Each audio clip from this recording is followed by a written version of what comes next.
Yeah, get me. Welcome back. We're here again. It's Vibes in that. Episode 3. Bring the vibes, share the vibes, comment the vibes. That's what we do. Love, care, and share. Everybody's here. Boom. Yeah, but I just wanted to start off with some shout outs. You know what I mean? As we're moving on and getting everything rolling, we appreciate every little bit of feedback and support we get. I want to shout out to subscribe. Shout out to subscriber T Amazing. We see you. Love and respect. Thank you. Cerebral Hypha. Come on, we see you again. Balancing Beats. It's my guy. I know. Thank you. Especially everyone in the comment section as well. Afro Trizzy B. Jesus Christ. I see you. Who's that again? Yeah, I was going to say Tasty Cans, man. Tasty Cows, we see you in the comments, so we love that. We appreciate 100% of the time. you vibing with us. And yeah, man, thank you. And if you're here from Instagram, then shout out to you as well. Don't forget that we're taking dilemmas, we're taking scenarios, anything you want to hear discussed that's been on your mind, that's all information and topics that we're interested in and that what we want to discuss with you. So in saying that, sugar, either hit us up in the comments, send us a direct message on Instagram. All of our IGs are right there. Whoever you would like to just get through to the most convenient person, and definitely we'll get something going about that. And we record something fresh every week. Your dilemma, your scenario, your questions will definitely be answered. So yeah, wherever it is, no filter. Make sure it counts. And it's I can guarantee you, between the three of us, you're not gonna get gas. You'll get sound advice. Yeah, I won't gas you. I won't ruin your life. I won't ruin your life, but I won't gas you. I can only advise, but I'm not gonna tell you what to do. On top of that, it's very respected. You know what I mean? So it might, yeah. But yeah, that is what it is. Yeah, it is what it is. We're very different, so you'll get a nice response that you can work with. Yeah, and you just tune into whichever one vibes with you. See how I slip that in there. We're live in the place, man. Tell me, guys, how you doing? How you living? I just can't wait for this to be over. This is getting boring by the week. It's getting real boring by the week. But everything's going to be open back in, they say, a couple of weeks. It's something like the 15th or something like that. Everything's all the non-essential shops are coming back. 15th or what? This month? Non-essential. Yeah. 15th of this month or next month? Yeah. 15th. 15th. Yeah, you could do a Brent Cross, you could do a Westfields. But the thing is, McDonald's already opened non-essential, so... Yo, depending on what time we get busy here, we might have to slide it down. Let me see. I'm content. I think Instagram gave me enough entertainment to drive me mad. So when everything opens up, I'm not coming online for a good 2-3 plus weeks. Yeah, I'm not gonna miss you guys in the comment section. Oh my days! People gonna be happy to see you go on the film. You know that, innit? Me and my don't know what to call it. But yeah, same. Still, the weeks are kind of certain kind of way, and just kind of it's boring. Lockdown is just boring now, and it just wrap it up. I want to be able to just do what I want when I want, go where I want when I want. Not that I haven't been anyway, but it's different when you're doing it by yourself, but the world's not doing it with you. Yeah, you know what I mean. Well, Hyde Park and the beach is excluded. The world's not doing it with you, so it's not really the same. Well, it's having, what it is? It's having the option. If you want to stay in, you can. If you want to go out, you can. No, you're stuck in your house because nothing's open. And even if you want to do something, you can't. That's the issue. So it's what's the motive, guys? Crickets and that. Tumbleweed. They get more and more motives by the day now, though. Yeah. But it just shows you who was actually sincerely worried about Corona, because now everybody's outside like Corona didn't exist. Yeah, but the George Floyd scenario. The George Floyd scenario proved that Corona wasn't even popping like how they're trying to say, because if that was the case, enough people would be inside right now with Corona. The thing is, yeah, they were like, stay inside. But I was like, I ain't staying inside. I'll be outside.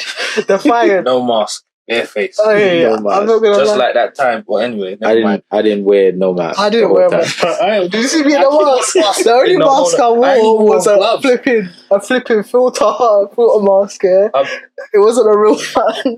I've been living life so fearlessly. Like, I don't even put the gloves on at the petrol station when I'm filling up my car. Yeah, but what's so reckless? Like, because I'm just like, if you know what it is, que sera, innit? What will be. And if I was meant to, if I was meant to go down like that, or if I was meant, not even to say go down, because you can catch Corona and bounce back. But if it was meant to be for me, then it would have been. So let me just live my life. Corona already. I can't live my life in fear. Not for anyone. You had Corona. I had Corona. No. That wasn't it though. I don't know. Do you know how I can tell you? I know for a fact because I took at my work yeah. Let me see. But yeah, no, on the news front, what is it? George Floyd. He finally got a funeral. Yeah, he's had four. He's had 4 funerals. That's lit. He's got a gold coffin. That's lit. That's what my nan had. He has had over 1,000 people at his funeral. Mm. And I feel bad because a lot of people whose relatives have died weren't even allowed to have like 6. A lot of people had to deprive their own families of funerals, and it kind of feels like that dislike, that bitter taste, because out of nowhere people have come up, run up on the street, and just I don't know. I can't explain how we went from stay inside to boy, let's riot on the streets. Because do you know what it is? But did they say that you can riot? Sorry, like did they say you're allowed to go? They didn't say that. So realistically, people just made it their business. No, they didn't say that, but they set up the environment for it to be like that. Because let's be real, most of these people are only reacting because they've been stuck inside for 2 months. If they weren't stuck inside for 2 months, would George Floyd in America be an issue for people in the UK? No. And they saw a few Americans flinging down statues and that. Now they're just doing it. Yeah. And it's all because of social media. I did say that. Everyone's been stuck inside. And the main culprit of this information is social media.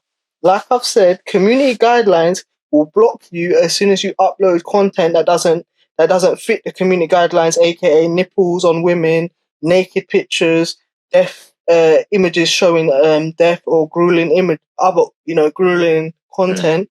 But magically, George Floyd getting murdered in plain sight didn't get blocked. How comes when black people die, it never gets blocked? I want to know. I personally feel like it's because it's the uniform and like it's a police matter. So it's like, not to say the algorithm is set up like that specifically, even though it could be. But it's like, it's not, it's like, for example, if it was just like, like someone just happened to catch footage of me running at Johnny with a knife, and just like plunging it into him. Even if it was just regular day TV, like on BBC, they'll show you the person running him down and then maybe up to the point, like, just that few seconds just before something's about to happen, they're like, okay, that's where we kind of stop. Yeah. On TV. Actually, I'm not sure if that's the case with Instagram now, because I've seen some videos on Instagram, not to think of it. Do you remember the young man that got stabbed like a little while back, a couple of weeks ago? Oh yeah, in Manchester or somewhere like that. Was it Manchester where he was outside in the car park and he got stabbed? That was on Instagram. Yeah, but the thing, but he's a black man though. That's my point. That was on the gram because it's like it wasn't caught by CCTV. It was caught on someone's phone. Yeah, and then it's like, even if for example, you was even this is a foot a bit left, but it's like, even for example, like sex, you can't put that on the timeline blatantly. Innit? So it's like there's times when people go on like Facebook Live and they'll stream them doing something wild, like the guy who's like vacuum bagging his cats on Facebook Live. Like he was putting cats in like a bin bag and putting the vacuum hoover in there. I think that's what people who kill cats, that's what that Netflix thing was on. That's what dude was doing like live on Facebook.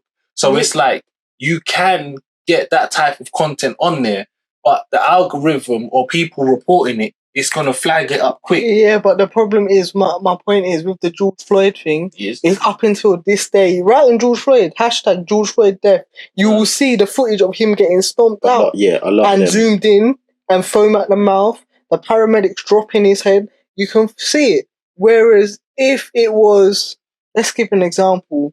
Let's give an example. I can't even give you an example because it's always black men I'm seeing. When's the last time you see that happen to me? No offense to anybody else, but any other ethnic group ever. And I mean ruling spectacle. And the thing with America is specifically when Trayvon Martin died, they were quick to put his dead body with the cones next to it with the numbers. Yeah, that's an American thing. They're so desensitized to death that they can put that on the news. When you've got that on Instagram, you got to remember kids are seeing that. You know, they start pulling. They're gonna come out their house with a knife. It all feeds into itself. That's what I'm saying. In short, it feeds into the fear and the kind of, oh, I'm a young black man. I've got a risk of being dead, even though it happened in America. Now, let's be real. If we get the numbers, if somebody can do that, and tell me how many black people have died at the hands of Metropolitan Police between 2010 and 2020, and we can do the numbers. Do the numbers, because, you know, if we're going to react on such a major scale, we better start talking numbers, facts, and figures and start communicating and doing community economics. And if you're not about that life, then be quiet and stand over there and drink your rare nephews that you thought a black person made. Like, that's how real it is to me. I had to be petty and say that. And some of you're embarrassing me, and I love you all, my people. I love my people, but you're continuously embarrassing me with your solidarity movements. Yeah, you let people stand up next to you with dildos and talking about black dick. You know what? Yeah, That's embarrassing. In defense to the cause, he seemed pretty alone.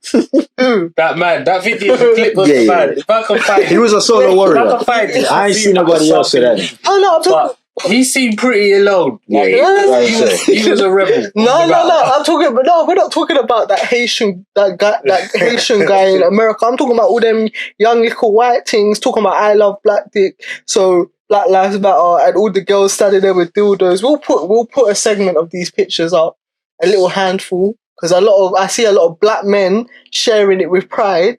Understand? Yeah, but you have to understand. There's a community. There's certain communities It's not a of community. people here that ride for vanilla ice cream. Yeah, but fam, don't tell me your life matters then. Their life don't matter. No, don't tell me your life matters. Don't tell me your life matters. You know why? Because at the end of the day, ain't no vanilla snow bunny coming out here getting shot for you. It's the girls like me that you call loud and abrupt and hard work and bad attitude. We're the ones that are riding for you, yeah? We're the ones coming out with the 9 mils, yeah? Saying, that's my brother. You know? What you saying? Becky ain't coming out with the strap? Fam, where? The Beckys came out because they came out with the straps for coronavirus, fam. You're taking our liberty. I'm yet to see a white person come out with a strap for any black fools ever. But yeah, I feel like they came out for the haircuts, fam. You know what it is? There's two sides to every spectrum, yeah. Oh man, because stop trying to be balanced. It's like I'm balanced. No. But do you know why I'm balanced? Yeah, because for example, on the gram, I saw maybe 1 or 2 white girls that I know, and everything was going on, and it's like, you know what it is? You don't have to speak out on anything, especially if you don't understand, or in other words, you don't really care, innit? I'm not politically motivated, and justice doesn't captivate me. I'm just living my life. If that's who you are, it is what it is, innit? Mm. But so I did see that, like, and I was like, I wonder why you're not really like I know you date black boys. I know you've got black friends, but you're like. But what does that mean? But no. But I'm just saying, like, so I was like, I'm just like, I have find Asian it friends. Interesting. I have white friends. Doesn't mean I'm gonna stand up and start fighting for EDL because I've got white friends who want to stand for British. No, but that's rights, what I'm saying. That's why I was like, if you're not like, you see, like when people would just kind of stick it on people, like, why aren't you saying anything? And there was a meme like, if your white friends are quiet right now, you should be watching them. You know what I mean? And I was like, no. This isn't everyone's fight. Like, don't get me wrong. It takes as much people as possible to make a change. But like, maybe like that's just not their political stance. Like, don't worry, they don't like. You know what it is? Sometimes doing what's right by those close to you is what's the best you can do. So it's like, look, no, I'm not gonna post Black Lives Matter or a black screen or do a little picket thing. But you see, if someone troubles you, my friend, you think we're gonna be out and about? Someone of any other is gonna call you the N-word and I'm gonna be relaxed about it? Hell no. You're my friend. I got you. But like, don't get me wrong. I'm not. So I'm not, just because I'm not dedicated to the cause doesn't mean I'm not dedicated to my people. Yeah. And I believe like that's why I won't even look at some of my friends sideways for not being so active about it. Because I'm not even gonna front to you. I weren't at no protest. Yeah. I was working. Yeah, but I weren't at no protest. Yeah, but the realest thing felt like it. No, but the realest thing I wasn't working. There was days I was off. No, the realest thing. Listen. The realest thing is, I don't even care about what others are doing. That's the point, because we're the ones making the big deal about solidarity with others. I don't care if white people support me or not. I don't care if people from other ethnic groups don't stand for the cause. When you can't stand for yourself in black solidarity, if you can't stand for black solidarity alone, you have no backbone. Because at the end of the day, I've said it before, when Asian people want their things done, they never call black people to jump on and say we need black support. When Europeans, they don't ask us. When Indian and Pakistani and them are doing their thing, do they ever include us? It's only black people that have this weird inferiority complex with their own people. Oh, nah. Think about it. Like, we'll sit there in private and argue about African and Caribbean. You know, that little niggly thing, light skin and dark skin, hair texture, do you get me? Size of nose. And all of these things are implemented by a European system that oppressed us across centuries. Yeah. And right now, we're so confused that we're asking the same system where we're knocking down flipping statues of Cecil Rhodes. Half of you don't even know who that is. Look up South Africa. What's that got to do with London right now? And people like Winston Churchill, that's their people, them. Yeah? So you're knocking down all that, but you're asking them to do you a favor. Like, hold on. What is your cause? What is your motivation? What is your strategy? What has this got to do with George Floyd and police brutality? No one's brought no figures up and said, this is how many injustices, young black men, whatever it is, have been affected by this scenario. We're just going on emotional value that's been triggered off by the fact that we're inside, we're stuck on social media, and the algorithm helpfully shows us images that constantly bombard us with the same information. How can we react to something in America when we can't deal with the things in our own country? And third of all, because I don't want to rattle on, even though I am, you know, when you're looking at injustices in America, the culture is totally different. When you look at the UK, you got people from all over the world. We know who we are. I can identify as Moroccan and Jamaican. You can identify as Jamaican. In America, they identify as African American. Their core values come from slavery. So when they're knocking down statues of Christopher Columbus, understand that they were brought there as a slave, as an African slave, and they've been deprived of things from day one, things that you should already know as a Jamaican, as a Monstratan, as a Guyanese, as a Moroccan, as a Jamaican. I can say I'm Moroccan. I can identify on the map where Morocco is. In America, they put, and I've shared this on my Instagram, they put United States of America in the middle of the map. In the UK, they don't have that. Look at the map. So the US is in the middle of the map, and every country, so you have countries to the east and west of America. In the UK, you see how it is. So they did their own thing. Like they just put in US map on Google and you'll see what I'm talking about. So you can see Australia on the far left. So Australia's on the left in the American map. Okay. Yeah, Africa is on the right of America instead of being where it is, with how we see it. So when they look at themselves as the center of the world. Their perception is already clouded, and you're running on a system that was Never built. seen that map where they got this fucked Just up. type in on Google American map, and you'll see the difference. So when your perception is already distorted from a young age, you're reacting to a prolonged conditioning. I can't respond to that as a person who has Moroccan and Jamaican heritage, has grown up in Britain, is exposed to so many different cultures, and I live in England even after my grandparents were oppressed as a Jamaican. Do you get what I'm saying? Can you see what I'm saying about the map? Yeah. This first time I'm seeing this stupid ass map. No. So you see how? Yeah. Usually That would Australia be over there. will be over here. Yeah. You see, so if you're looking at the map like that, that's confused. So when they're looking at the world, they're not even looking at it how we're looking at it. So the fact that we're responding, that's why they can't identify where is Africa on the map. Because when we're looking at the map, we're looking at the different map.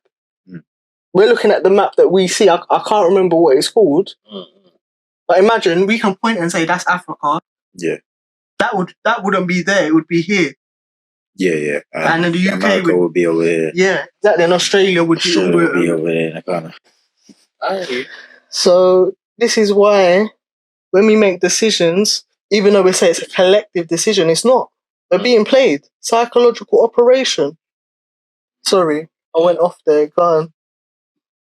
Well, I agree with you on that whole business there. If they're gonna start to take down memorials and so forth, we're gonna have to take down everything, because you have to remember that most of these things were put up in a day and age where all of these guys were racist, or they had some kind of influence on slavery and the racial agenda, and the enslavement of a lot of African people at the time. So if you're gonna take down Churchill, you gotta take down a couple other men as well, because they were probably slave owners or prime ministers. They had their hands in owning slaves and stuff like that. Yeah, I think David Cameron has ties to historic ties to slavery, like through bloodline and whatnot. But African people were the economy. Don't people understand this? The money exchange was done on Africans' backs. Yeah, we were the commodity. You know how we trade for sugar and cotton and all these things? We were the trading option. Oh, you've got some slaves? Yeah, we got some from South America. Well, we'll buy them off you for X amount. I don't know why I was thinking of it like we was weed. Yeah, literally. We got fucking Hayes over there. And we're from Cameroon. He's just dropped yesterday. He caught no one from that corner of the field yet. My team, the only one getting in them Kens. Yo, but literally, that's how they was doing. That's how it was. But isn't it ironic? Congo slave, they come in like 6'6". Yeah, but isn't it ironic? Yeah, big butts. I don't know where they got Johnny from, but they got them Congolese. They got you know what I mean? They would have sent me back. No, but there's becoming so many varieties, and different nations have so many different genetic qualities. Yeah, I'm just imagining how we would have been marketed when Black Friday came and the boats landed in the Docklands. Yeah, that's where they get Black Friday. You act the wildest on Black Friday. Yeah, but it still relates. No, but it still relates back to the big black dick though, because because listen, I wasn't going to do porn addiction today. Oh, hey, listen to what I'm saying before you can crop this out. But this relates back to it, because at the end of the day, most of you mans, people like the one in Johnny, you was gonna make more slaves. That's what you were there for. Yes, absolutely. Do you understand? Yeah, he's right. So when they're looking at you, they're looking at your. My job. Yeah, they would have looked at your piece, your height, what is your build. You would have been getting juiced out like a cow. Yeah, like it was nothing. Because some of you think it's a joke. To the day you drop, you will be making little African. Yeah. And then some of you would be brave and try and get with the man's wife. That's what some of you. I take that risk. I probably would have been that one. It was worth it. Nah, you. I can't. Karen. You can't come and. That's the thing. even you know what it is, and that's like you know the on the Naruto one, yeah, you see the wheel of fire. It's like even children that were born into slavery, but just like you grew up with it, this is all you know. But just like, what the f is this? This isn't life. Yeah, I'm gonna find the next format. I'm a 10 toes out of this place, and if you catch me, you catch me. But guess what? I'm gonna do it again next week. yeah, but As soon as my back wheel up. yeah, but the thing, no, but you're saying it in such a theoretical way. You know, you got to understand that. Remember one thing they did, and this is something that's stuck in our culture. They deprived us of reading and writing, and we still rose from the dust. Yeah, that's our ancestors. Right now, we have the ability to have access to books, anything we want, and we deprive ourselves of it by choice. Yeah, and people want to say, oh yeah, we'll take that down and put it in the museum, put it in books. Wait, you want the Europeans to take down their things, put it in the background where you're not going to look for it in the first place. We know black people, on the whole, we don't read like that. Majority of us do not read. You know how much people come in my bedroom like, wow, you got a bookshelf. You know, that's happened to me at least 3 times in my adult life. Yeah. I'm like, yeah, I've always had a bookshelf. My mum's always said, like, books.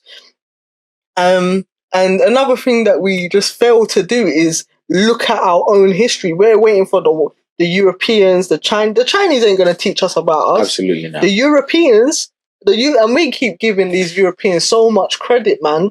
What about the Arabs then? You lot wouldn't have the level of chess that you have with Arabs. You wouldn't have this chess with the Chinese. The Chinese will X you out.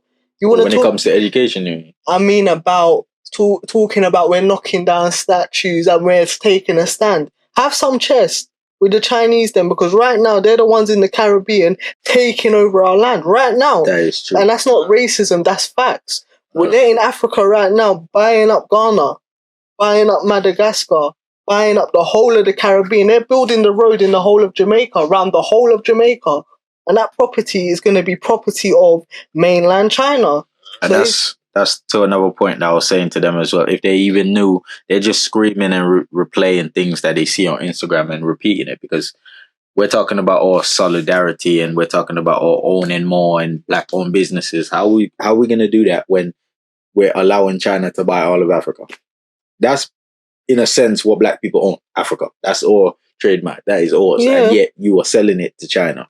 Caribbean, we can't talk as well because Caribbean is selling a lot of what they own or their lands and like roads and different places in the Caribbean, most of it to the Chinese as well. Yeah. So in the end, what we build infrastructure and roads in exchange for natural resources. Yeah. Which is a crap deal. Yeah, that is a crap deal. And also, it's not the smartest. And additional to that, they're not even letting the people them from the islands work the land. They're bringing their people from China to work the land. So their economy is growing because they're putting their people in there. And you're sitting there saying, "Well, life is hard." And yes, man, send me a $10. Like, what the fuck you mean? Like, you can block that out, but life what the beef do you mean, bro? Chinese people, they built like Yeah, but the point. I'm just saying. No, but the point. Jokes aside, the point is, how can you expect change when, one, your people them don't have skills because they're not being trained, they can't be asked. Because somebody, I'm no offense if people don't like the term small island, but some of you small island people are lazy and you wouldn't admit it. You won't admit it. I don't know where that comes from. No, you're lazy, fam. You're actually... I'm a smart island person. I'm very young. Yeah, but they're lazy, fam. When I mean lazy when... You mean economically? When I mean lazy when it comes to their things. Like, how can you let a man from China come into your country, and build their own police station? What kind of rubbish is that? Could you go to China today and say, well, I'm gonna build a Monstration police station in the middle of your country? Monstration. Yeah, you know what I'm saying. Yeah, I can't go in China right now and say I'm going to build a Jamaican police station. Yeah, no, we only let people get away with that in the Caribbean and Africa. Yeah. It's only happening. You can't go to their country and do that. They don't respect us. And we know we're not lazy because we spent over 500 years working for free and we produce some of the best things this world has ever seen till this day. So what would you say that the generation now is lazy? The thing is, we have the skills, but we just don't have the conviction. Just like this George Floyd thing. Give it another 2 days, it'll be over. No one's So going to 2 be days. banging. A little bit more banging- than 2 days, but yeah, I believe it's all like a trend right now, and pretty soon they're gonna, Yeah, it's a lot of them I- not cheering. I know there's a few people that's really at the neck right now and going for it and posting things and marching heavy and doing a lot with their lifestyle, and I know they're gonna keep it up because they've been doing it. There's certain people like you've been Devontae, they've been living a certain pro-black lifestyle, or like No, just support. empowered, man. You got Empowered. A lot of people ain't. You see, after this, they going. have confidence in yourself. Like if you walk outside and you don't have confidence as an individual, don't talk to me. Don't try and say anything to me about Black Lives Matter or any kind of chess talk, because you don't have confidence in what you believe. Like you don't have confidence in who you are.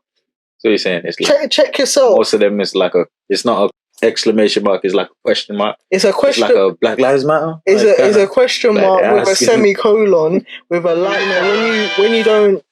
When you talk about it, that person ain't really making those moves, because it's all about making sure everyone is convinced that you're doing that thing.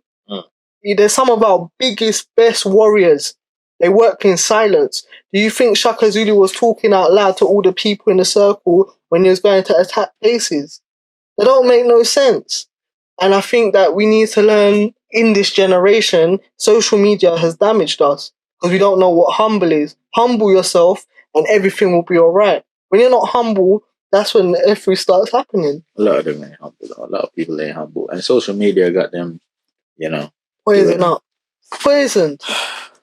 So with all this controversy, do you? All right, let's bring it home.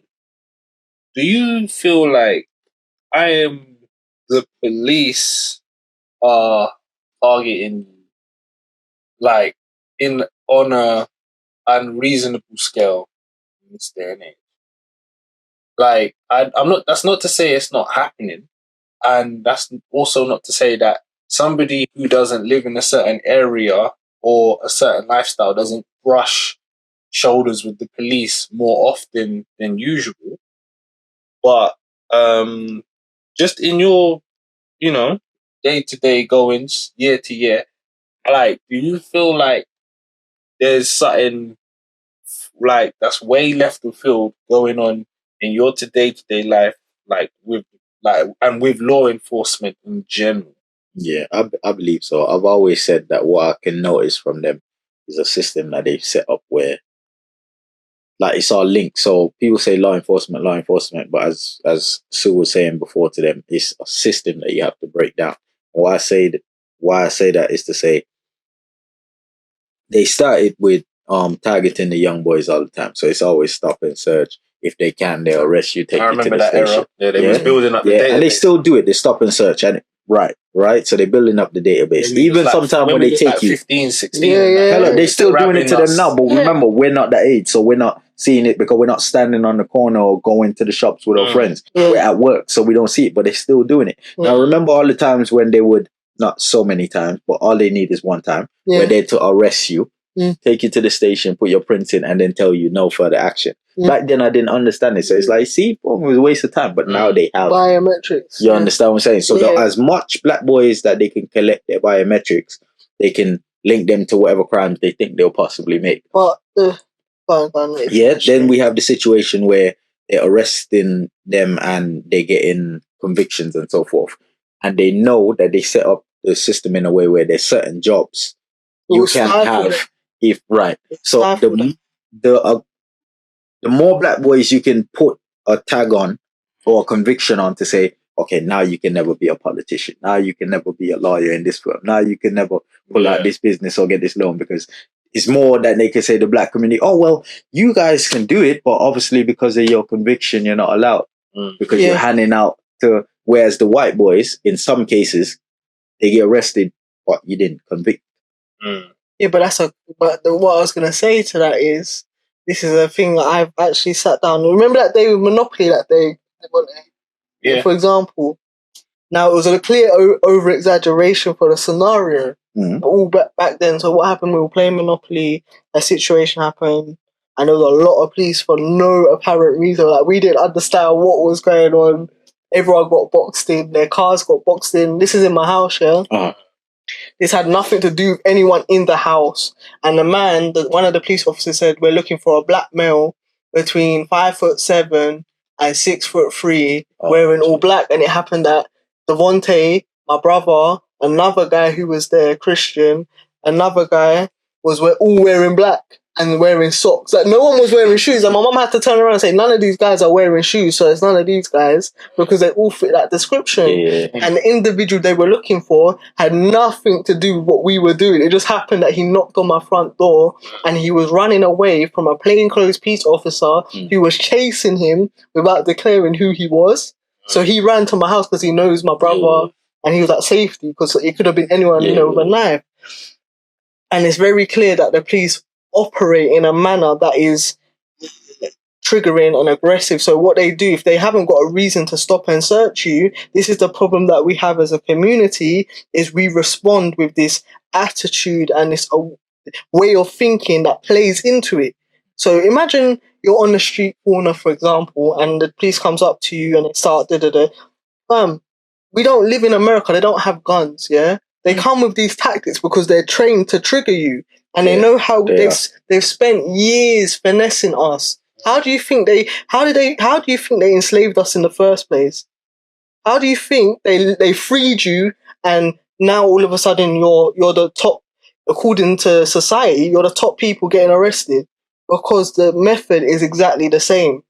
Yeah, they know your weaknesses and they play you at your same weaknesses. And day after day, decade after decade, we play into it. Mm-hmm. And even if it's not purposefully, the music that we listen to back in the day, we didn't used to listen to all this gun, drugs.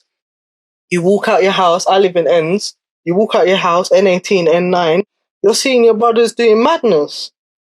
And this could be anywhere in London. I'm just saying, you're doing madness to give them a reason to dislike you. You've already attached the stereotypes to yourself, wearing your clothes in a certain way. Do you not understand? If you dress in a certain way, you are presenting yourself in a certain way. These are facts. And I would say, I knew,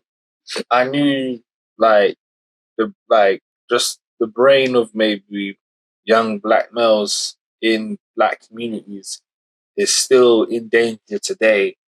When I saw maybe young men, maybe 17 and under, wearing sliders in the rain with drop downs.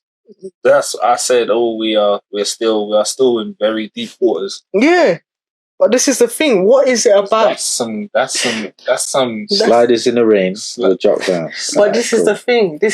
What is it about our culture at this point? And I've seen it more than once. Yeah. And pissing down the rain, man's got sliders and socks on. Moncler jackets with hoodies, ballies in the hot sun. We've seen that a couple times. We've seen that a couple times. Hot summer with the coat. But again, and you know what annoys me about it? You have to stay away from them ones because they're murderers. If you go, name one country, even a black country where you go, where you're not put down. What do you mean, as in with opportunities? That's okay. In general, put down, be it racism, be it stifled with opportunities, be it that kind of thing. I heard Ghana is banging off right now. It's literally labeled Ghana. No, I'm not even gonna say that right now. But yeah, I know what I was saying anyway. Yeah, Ghana. I heard that's the land of black opportunity right now. Literally, they for the people who live there and they're doing day-to-day life, the way the racial dynamic is flipping tenfold. Oh my gosh, what did they call it? They have, I completely forgot the saying, so I'm not even going to reach for it. But they have a saying, I was watching it on a documentary, Golden Boy or Money Boy, because the way, they're literally basically demoting upper class white people and they're running affirmative action over there right now, and they're however many years into it. And so they're in their prime, they're coming into their stride, black employment in higher roles. The way, if they look at the statistics from, 2010 to to date, it's gone up like 30 to 40%. Like it's almost even or just coming to the point where black employment in significant roles is surpassing white employment in significant roles. Now And they're that's handling their just business. like, yeah, I hear like that's one like, so in relation to that, like you just like we're one place where like black people aren't put down. I heard they are like Ghana's booming right now. Yeah. And, like even seen it like, all right, for example, the recent things I've seen, like, all right, you got man like Akon, he's doing mean work over there in right Senegal. now. Yeah, and like and then he did a contract with one of the like governors of whichever state in Africa, right? And like how in I don't know, it's like I don't know, 2045, like they're gonna something like, don't quote me on that, I'm just paraphrasing. But they're gonna build a whole new like Acorn Acorn City is gonna be solar powered and everything. But bro, you gotta take into account my guy was in America where he generated the money, the means to go back over to his home and have power and influence. Why is it that he had to go to be in America to gain power and influence amongst his people? And the problem that I have, and the way I love black people, everyone know, if you know me, right? I always support. But the mentality we have, you're talking about progression in Ghana. Why is that even a thing? Because black people are the majority. You know, you're letting the way we let white people infiltrate us in every facet of society is just wrong. Like if it was me, if say for example, a Ghanaian guy, me, you lots, we will side with the white man. As an African, as a Ghanaian, Nigerian, whatever, and as a bunch of Caribbeans, we're all trying to vow for the white man, the white man's money, the white man's approval, the white man's power. Like, so what if white people have financial power? Do you not understand that the power you have is more valuable than the money they have? They're fighting over you, while the Chinese and them lot are fighting over your land, your people. You're over here fighting for fiat currency. Why?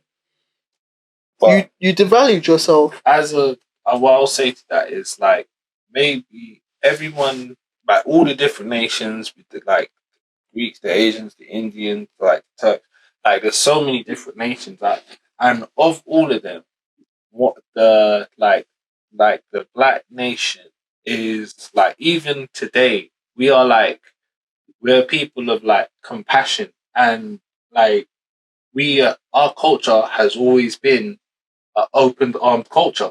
Like maybe it's been to our own detriment in the past, clearly, but we have always been a culture of open arms. Like even like before and after slavery, that's how they were able to build relationships with us in the first place. Yeah. It's just like we welcome them within reason with open arms. Like, and I mean, unfortunately for us, our kindness was taken for weakness, and you know, like as the story goes, like we shagged for being too nice. Yeah, right? But what we're still doing it though. Yeah, but that's because it's like, all right, that's just who we are. I know, like when you put things in perspective, and you're like, oh, we need to stop in, like in modern day terms. Oh, we're too quick to invite people to the barbecue. We're too quick to bring them through. But it's like, listen, we're not a closed. Yeah, we're black, but we're not a closed community like that. Like we're not a closed community, but we will close off our own people before we close off other ethnic groups.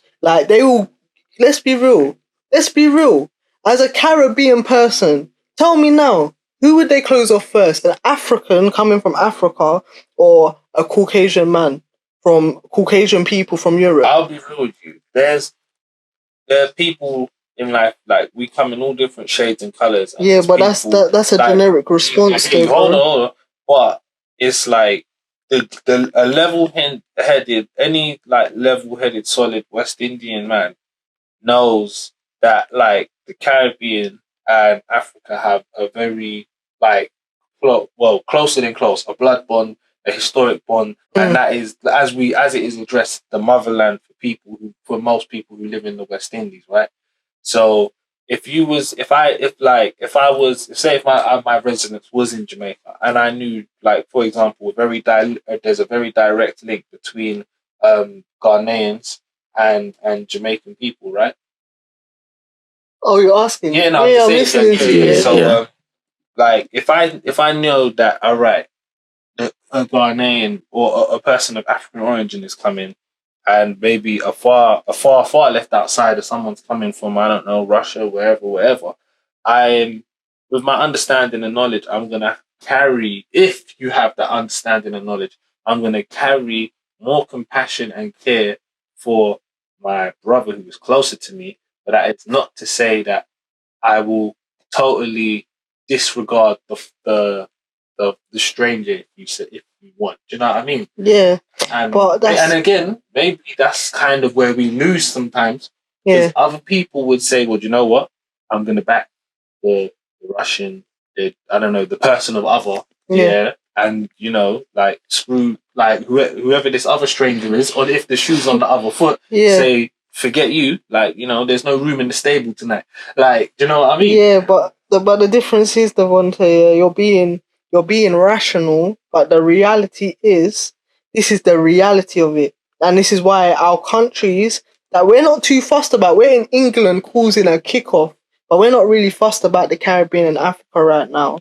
Is that when it boils down to it, 9 times out of 10 we're choosing the other. We're not choosing our own because we identify, oh, this person is one of us. Oh, we're unreliable. We ain't got business. We can list it off quick. We can list it off quick, and I can do that because I've had these conversations many a time.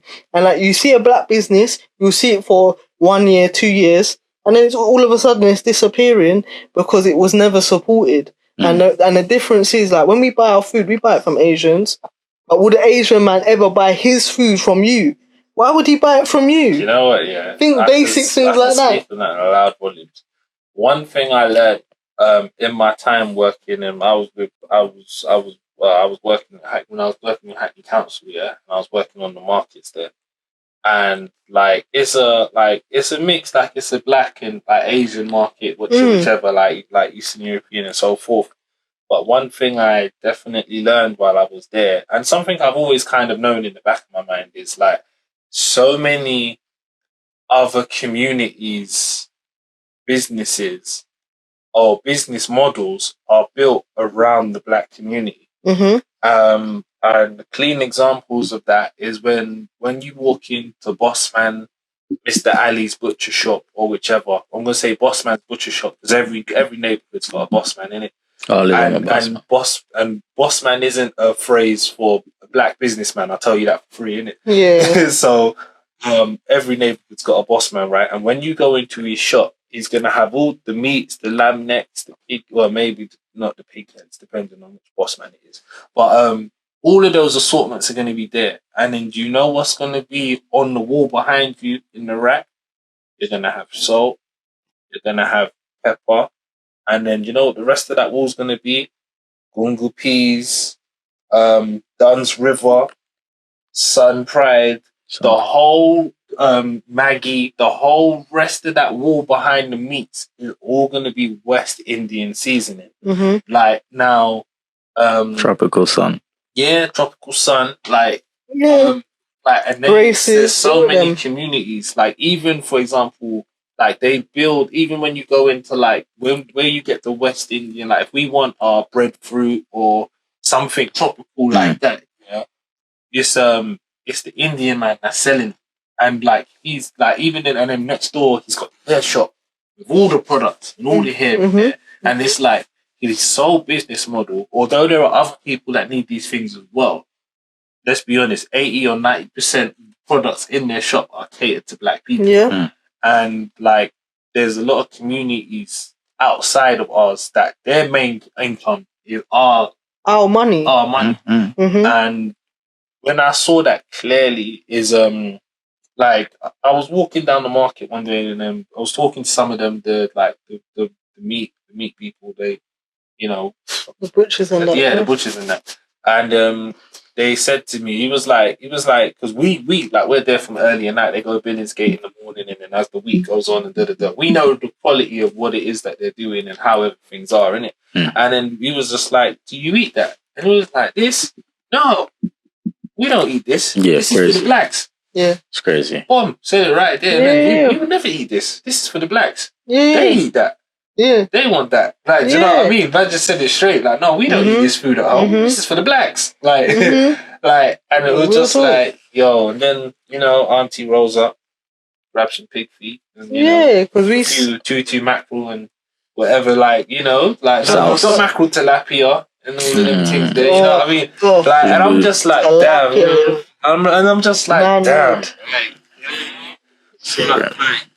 So people's, like, so many other communities' affluence is built On off us because we're consumers, and it's become our nature for some reason, and we're gonna say it's our culture, but it's not our culture because we had Pardner, we had Susu, we had all these things. We came here with these knowings, and we have grandparents that was doing this, right?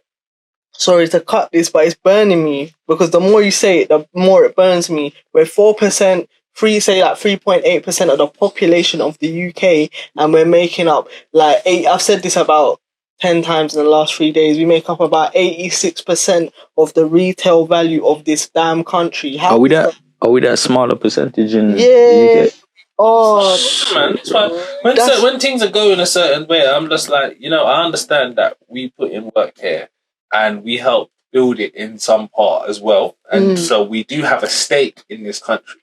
But you also, when things are going a certain kind of way, you also do have to understand that, like, this isn't our home. Like, it is home, but like, it's not home. Like, this is England. Like, this is the home. This land is the home of white people. Like, so Caucasians, man. like, so you can turn the tide, or like tighten the twist the screw on maybe equality or acceptance to a degree, but you have to remember that this is not your homeland. And I know there's like a small-minded, you know, people that I'll be like, what are you talking about? My passport is British. I was born here, and there's people who stay like that. It's true. I remember college days, and then like, you try to tell someone, they'll be like, oh, where are you from? You're like, I'm British. Like, you're black. I'm British. Like, where are you from? Like, okay, where's your parents from? Oh, my parents are from Whatever. Grenada, whatever. You better be careful they didn't tell you their parents were born here as well. It's like, no, We had you a need few to of those. understand that, Yeah. like, the person you appear as and who you are, be it mixed race or not, has a place of origin where if you go back to this specific location, the people who reside there will look or resemble certain parts of you. Yeah. And that's what I'm talking about. And that's where, like, I know as like scrambled as it is thanks to history anyway, where home is a part, like, is like, so if you really want to see things go like a certain kind of way, it's like, you have to take that stance as an individual. Accountability. And say, you know what? Either we're going to set up shop here and we're going to run with that, or I'm going home to do what I'm doing here, but in a better way or on a grander scale. Do you know what I mean? Yeah. But it's like, don't get me wrong, it's all easy. And you know what it is? It's easy for me to say that. But it's another thing for me to now say, you know what? I'm going to pack up shop, shut up in England, say safe to everyone. I'll see you every 3-4 years when I come back to visit or whatever. I'm building the next thing. But it's like, I know people that are prepared to do that. Yeah. But this is the thing. And it's just about a matter of, it's how serious are you about it? Because you're always going to have inequality. Unfortunately, I'd love to. I'm not even trying to say I'd love to see a day where that's not the case, because I feel like it is going to be the case. But we're unrealistic. But go home. It's unrealistic. If you go home, like, I'm telling you, like, the gravity of the situation is completely different. I'm talking like, when you go home, the narrative is so different to the point where you're seeing it's the exact same. Don't get it twisted. There's this indifferences from colonization, but if you go home in Nigeria or whatever, they're badging up the white businessman and saying da da da. Or when you're all sitting in that interview, say for instance, black, and there's a white guy and an Asian guy in that room. You guys back home, it's just the narrative different. You guys are cutting through on that interview, and they might get the short end of the straw. And it's like, you have to ask yourself, like, maybe, where do you want to? I don't know if the right word is stand up and fight, but it's like, if you're tired, like, there's people that love to say, oh, go back to Africa. But I'm it's not like, offended. it's That like, doesn't no, offend but me, do you though. know what it is? There's some sense in that. Not in the sense that we should. Of course. We don't have to go anywhere because Yeah. we put in work and we have a right to stay here. But understand that the option for maybe a different way of life is there. Because I promise you, if you go back home, it's gonna have everyone's homeland's got its own problems. But I guarantee you, you're not gonna be getting hassled from white people in your homeland to a degree. But again, as well, part of that energy about go back to Africa is under the basis that some of them believe that we have to be here, like we really need them and their economy. Like nowhere that we're from, we can live and strive successfully. You understand what I'm saying? Like, so it's like, all right, well, if you're complaining, then go back to Africa and see if you live a sustainable life. Well, actually, we'll probably end up living a better life. But it's a lot of them that don't want to see that. Like, some of them are making, there's a percentage of people that are making noise about being here and the situations that we have going on here, but don't want to, as Sue says, do what it takes to change that to a real extent. And like you said, don't want to go back. Yeah, they can go back to Africa. They could go somewhere that's black owned and start a business, but they like the comfort of some of the things that they have here. As much as they complain about certain things, they like the comfort of some of the situations that they get and the benefits. Just the same with, like, they're saying, oh yeah, we don't have the white privilege, but they enjoy some of the privilege that they get. You have a voice that there's things that we talk about and complain about here that go home and try and complain about that. Yeah. You know what I mean? Yeah. Listen, shut your mouth before you get stoned out here, man. You think what are you saying? You'll just see all your neighbours come out and look through the window and say, whoa, jeez, you better start packing tonight, because when you're in your bed and that hot oil gets thrown over you, bro, that's not my business. I just wanted to go back to the point that you said about your origins and talking about being British and that kind of thing, because it's like a full circle for me back to the George Floyd and the African Americans. Like you said, when you were in college and you were saying you're British and people saying, but where are you from? Do you understand? When you can say, oh, my parents are from Jamaica, you got to think about African Americans. They can't even say that because they don't even know. So when I'm just pulling it back to George Floyd and the scenario that we're living in, is they don't even know. So when they're kicking off, they're fighting to be African Americans. And the moment you accept that part of it, it's like you fighting to be Black British. You understand you're Jamaican. You understand your heritage is Moroccan. You understand that. Oh, I understand that. So I don't need to fight and say, oh, well, I'm African British, because I know who I am. I'm Caribbean British. I know who I am. These Americans, Black Americans, are fighting for their belief that they are American. They're fighting for the belief that they are equal. Now, you said something about equality. What I've said this to Johnny before, I don't know if I've said this to you, D, but what is equality? What is equality? When I'm 5'3", I've got cerebral palsy, I weigh about 12 stone, and the next girl, I'm 12 stone, and then the next girl, she could be 5'3", cerebral palsy, 7 stone, and we both want to, I don't know, skate on the moon, yeah? But because we're two different people, we have different needs. So to meet that same equality level, it doesn't mean the same. You can't get uniformity when everyone is different. Yeah. So an average Black man's needs is different from the average white man's needs. So even when the white or European society is trying to meet your needs, it's outside of what they know or what they expect, because they're not you. They don't know what is needed. They don't know. Your needs and Johnny's needs are different. Do you get what I'm saying? So Absolutely. When we're fighting for, as always, but carry on. When we're fighting for justice and equality, we need to understand equality doesn't mean the same. Because if it was the same, we'd be the same people. When you're fighting for your pay to be the same as men, are you willing to put in the same work? Are you able to lift the same weight? Are you able to commit the same hours as a woman, for example? Do you get what I mean? So when we're talking about equality and the same, we need to understand, to be committed to equality, you better be able to adjust to the individual's needs. But one thing I'd like to say is that I understand when you're saying like what you were saying when it was like you say they don't know what they're fighting for, something as African Americans. As African Americans, they're fighting to be American. Yeah. Whereas us as Black British people, we already know we're Jamaicans, we're Moroccans, we're this and that. But West Indian born. One reason why I would say like they're holding their ground on that is because it's like, look, we're just as like whatever, like white America or not, like stripes and stars and all of that. We're just as invested in those stars and stripes as you are. Like we put in work for this country, just like you do, and we are, as well as many other ethnic groups today. So when you want to throw your toys out the pram and say, you know what, we need to tighten up on immigration, you know, we're not letting people in or out, like, you know what I mean? And that, and then on top of that, the people who were already in there, we're trying to screw you in such a way. It's like, well, hold on a second. Do you know why you feel this resistance?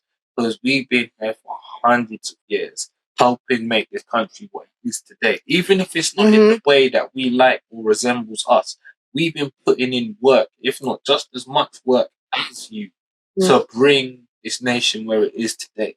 So if you think you're going to have me here like a dickhead, where I can't even pop down the road without you giving me stress and everything's going to be all hunky-dory, you've got a whole nother problem. So that's why I understand why, like, they could cut or, like, you know, go back to a different way or move, like, because it's like, you know what, these people are causing so much passive with us, we could easily go home. But it's like, no. First of all, we're invested and we're born in this soil and we sprout here. We know we come from like soil further seas, but we also have stake here. And what you are going to do, or what we are going to do as a people, is make sure we loose on this, like we undo as many screws as we can in this bullshit we're trying to run. Like we don't have a stake here as well. You know what I mean? Yeah, I hear that. But if you're not going to practice community economics, don't chat to them because you've already showed them you're not serious. Yeah. You're waiting for them to adjust the way they're working for you. That doesn't work like but that. You know why I feel like do you know why it's a tough one? It's like everything, do you know what it is? We may not really see the genuine rising or re-establishment of the Black people or the community for hundreds of years to come. Yeah. Because we are only just, and I say only just, being out of it. Like, think about it today. Maybe look how far long ago slavery ended, and all right, like we've had laws and we've fought our way, and we're not commodity anymore, and we have the right to learn, read, write, and drive. And maybe, and these are things that you can some of these things only changed in the last 60, 70 years, in the last lifetime too. You know what I mean?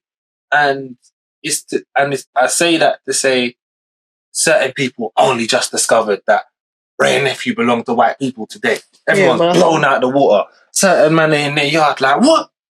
But I'm drinking white man water. Like, you know what I mean? And you're still drinking it. You're still drinking it. Well, yeah. Drink it with your chest. It's it. So, yeah, drink it with your chest because you ain't gonna stop. Like, do you know what I mean? Like, but I'm saying, like, because even me, I'm not gonna lie. I scrolled through one of them things. You're like, oh, things you didn't know were owned by. And I'm like, oh, okay, I see. Right? I was like, okay, I can understand that. Like, I can understand that. But here's the catch to it, though. The reason why you didn't know because you didn't care who it's owned by. Where's all this energy come from about? Oh wait, no, like who owns this? So what? Who owns it? So what? Who? You never cared. It doesn't matter because you're not going. This is how it doesn't matter because you ain't ready to put in the work to make. I mean, I'm saying it like this because this is how simply I see it. You ain't willing. You not you particulars. You over there. You're not willing to put in the work. I can subscribe. Yeah, like and subscribe and love me, man. Put some comments, even the hateration. Make sure you put it down there. But you are willing or ready to put in the committed hours it takes to own these things. You don't even have the time and energy to work out or even research who owns these things or how the trade line works or even just little aspects of business. So what do you expect to change? That's how simple it is. You know, that's how simple it has to be. If you can't put in the work at that basic level, don't complain about who owns it, because you don't even have the willpower to keep your family assets from your grandparents in your family. You want a quick fix right now. You want to sell the little assets you do have that your grandparents built up for you for a quick fix for fiat money that's losing power every day. No, it's fiat currency, innit? It has no backing value. You don't want to do self-investment. You don't want to do community economics. You don't want to teach your children any black history you want Europeans to teach you. They've been teaching you from their perspective. You were slaves. That was their perspective. You're mad at that, but you want them to teach you your history, mad. And, that commitment to making a noise. We can't be victimized forever. You either stand up, get up, and be powerful within yourself, or you get victimized. But in saying all of that, Yeah. I feel like you have to understand we are, like, I would say, like, all right, we are the latest generation that is, like, what I would definitely call, like, the tide of change. So I feel like, you know what, sometimes I hope our mind state is dripped into, like, the 90s and millennial babies behind us.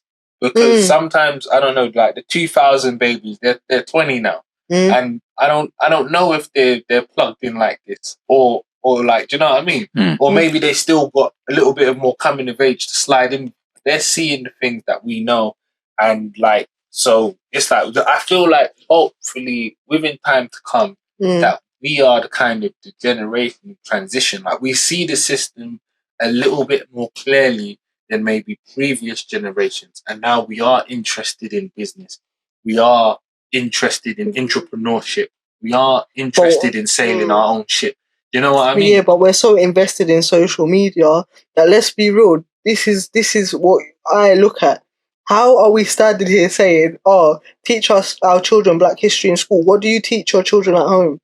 You lot get mad and offended when your kid don't have an iPad like the rest of his class, or he's not wearing, she or he's not wearing this type of clothes. You can't take pics for Instagram. You can't get likes. You're ready to exploit your children from the day they left the womb for a quick buck. Let's be real. And we've got grown adults in the generation above us trying to fit in with our age group and the generation below. So while we're so invested in TikTok, Instagram, and whatever else they're going to bring out in a new version, when are we going to actually stop and say, hold on, isn't this the thing that's actually clouding our mentality?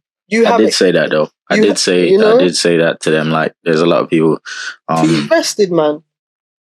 Like, we put too much like responsibility on who we call the oppressor. Yeah. To teach our kids about our history. Why the hell would they tell you that?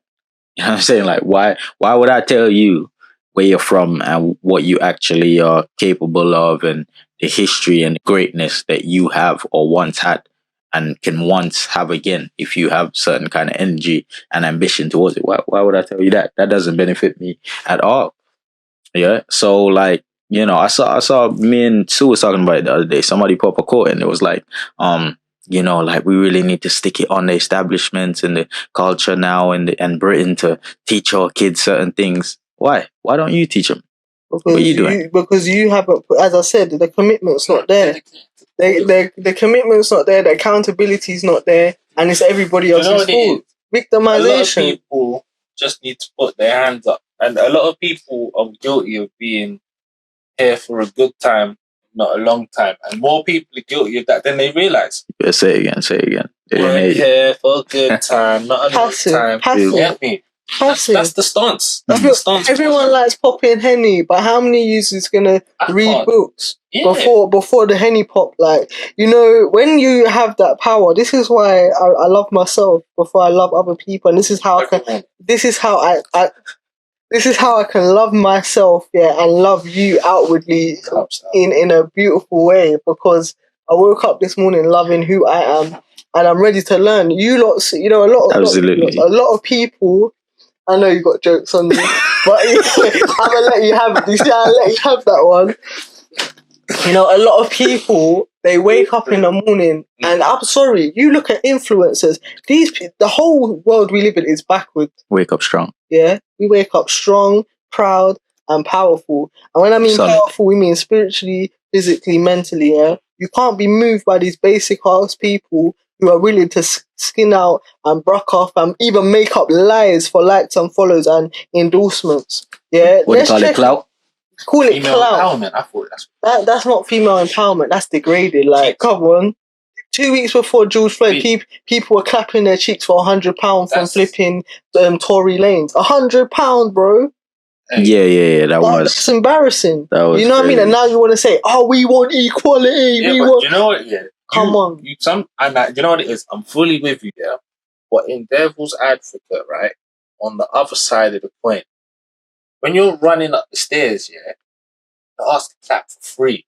Yeah, I know. You mean to tell me that one thing my ass does involuntarily anyway, 5 to 10 minutes, I could be up 100 points.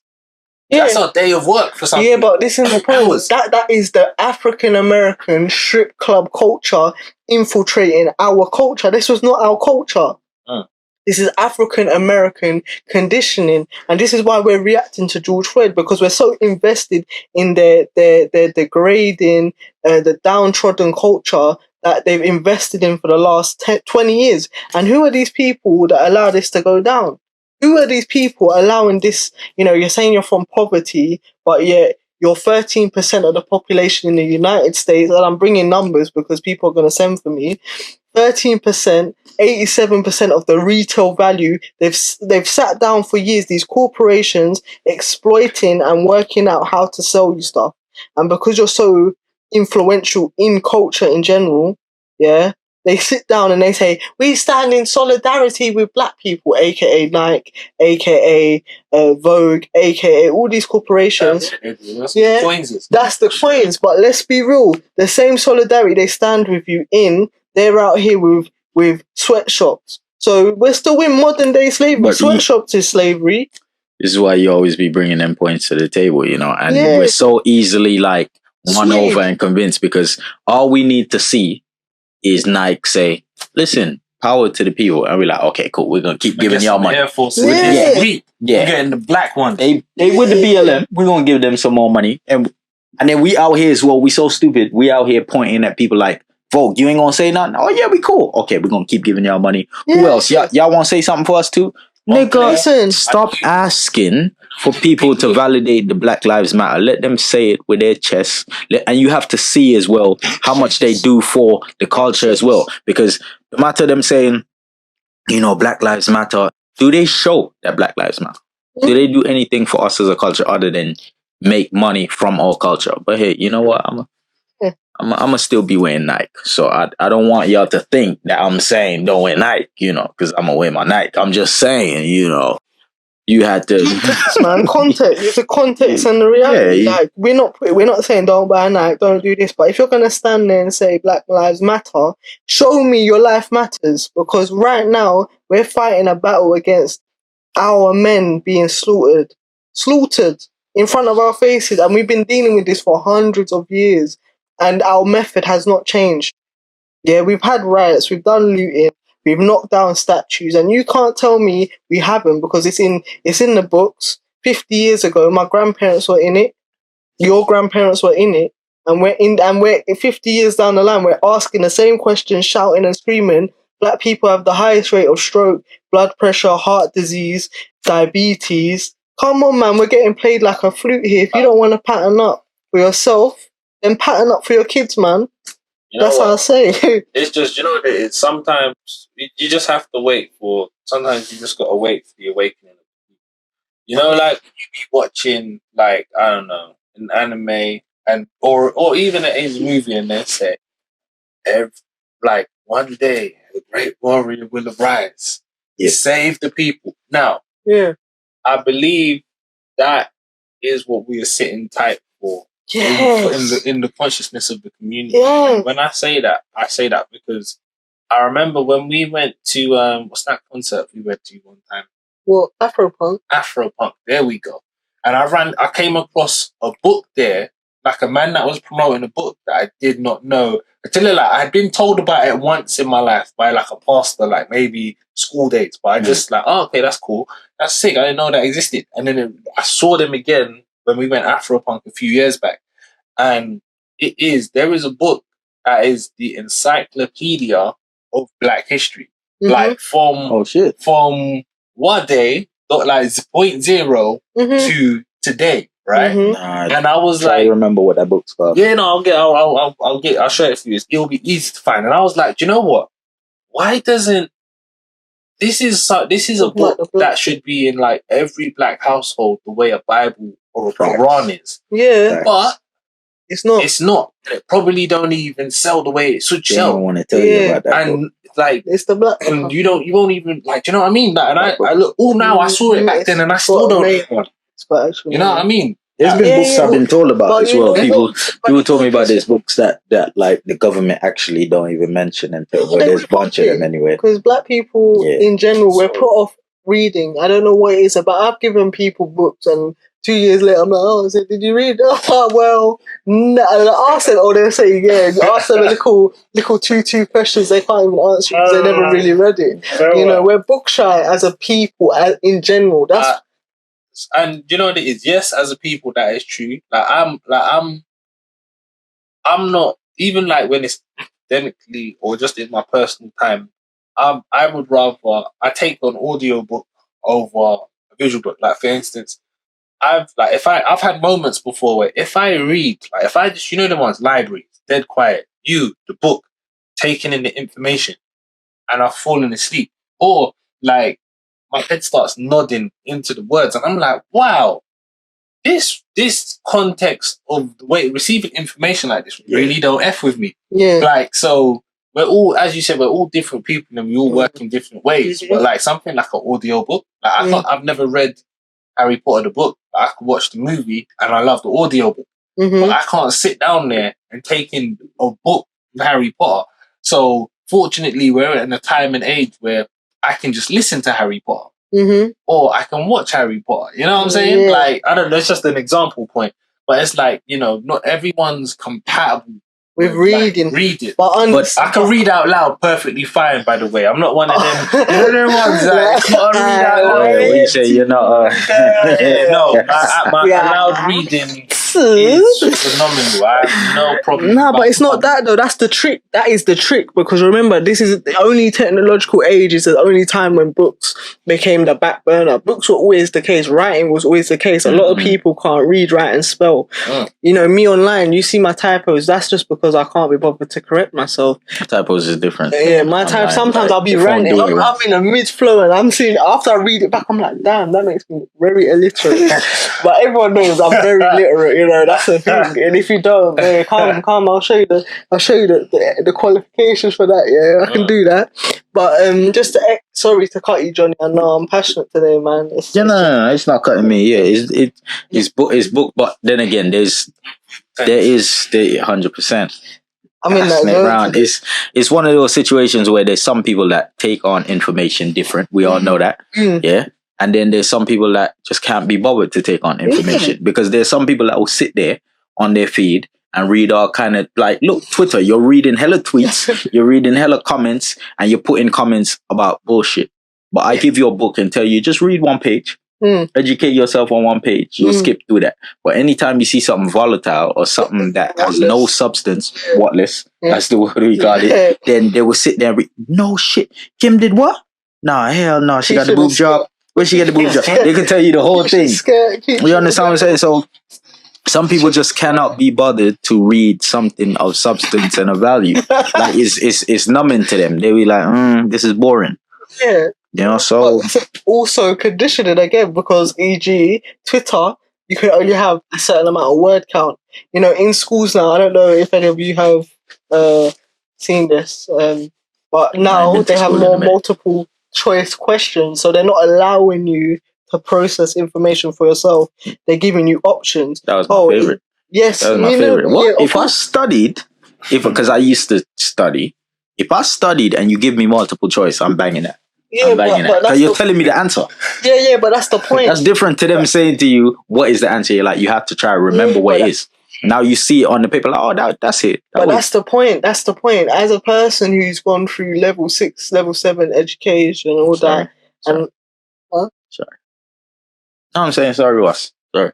Level 6, what's level 7? What's that? All Uni that. and stuff. Yeah, uni and that. Yeah. You know, that multiple choice business ain't even in it no more. Like when they start saying, dissertation, 10,000 plus words. You know them ones? You know what I'm saying? Teach us me then. Shit. Yeah, but I'm just saying, like, you know, when this is the difference between. Sorry. This is the difference between multiple choice. This is where they catch people, because the older we get, you realize they're taking away your choice from you indirectly. Yeah, they're saying on Twitter you only have a 50 word count. Someone like me, I've never been on Twitter because I can't write what I want to say. You know what I mean? I ain't going on Twitter. Twitter is a dangerous place. I can't express myself how I would. See what's going on out there. Yeah, and it can become, aggressive and volatile because things are very narrow. If they're giving you a choice, the sky is pink, yellow, and red. You have to pick one of them three options, even though you can see the sky is blue. And then people that don't fit into that mold of tick, tick, tick, they become ostracized because they have other ideas. And from history, we know people with new ideas are the ones that are the trailblazers. Einstein, all these people.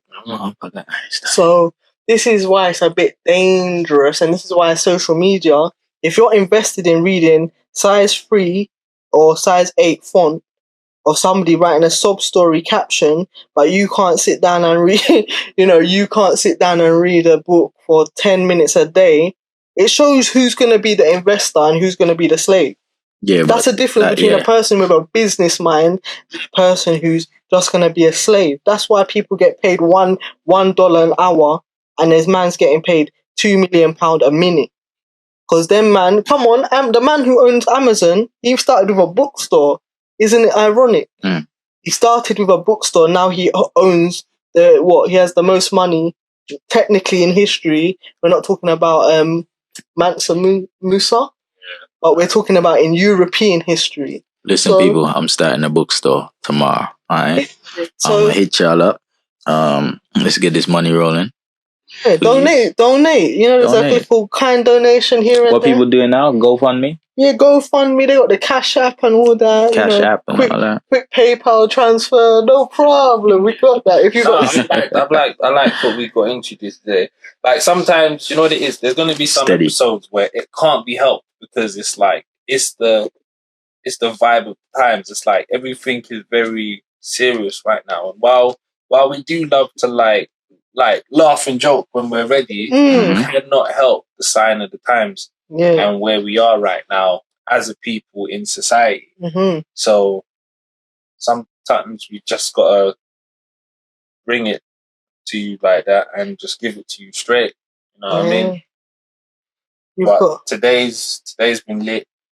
Oh yeah, I've enjoyed the conversation and everything. Yeah, man. Very much. Very important thing. Very much. I know. And I just want to say, if we have offended anyone, because it seems like, we were getting at people particularly, and it's like, I just want to say I meant it.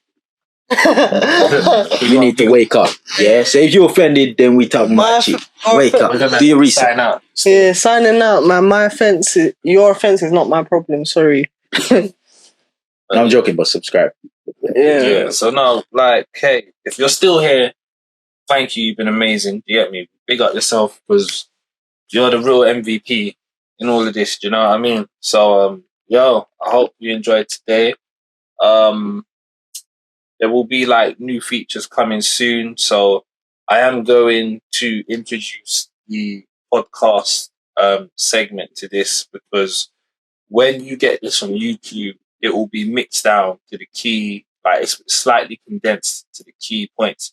But I understand that there are some people that would like to hear the full context of what we got into, which gives you a wider spread of our discussions and you can listen more in depth. So I am going to make that available for you very soon. And yeah, hey, if you felt what you're saying, let me know in the comments, feedback, and we'll hit you back. Like, subscribe, and yeah, man, hold tight for next Sunday because we're coming every week, man. Do all that. Yo, love. Thank you. Vibes. All of that stuff. All that. Just vibes and that. Vibes and that. Simple that.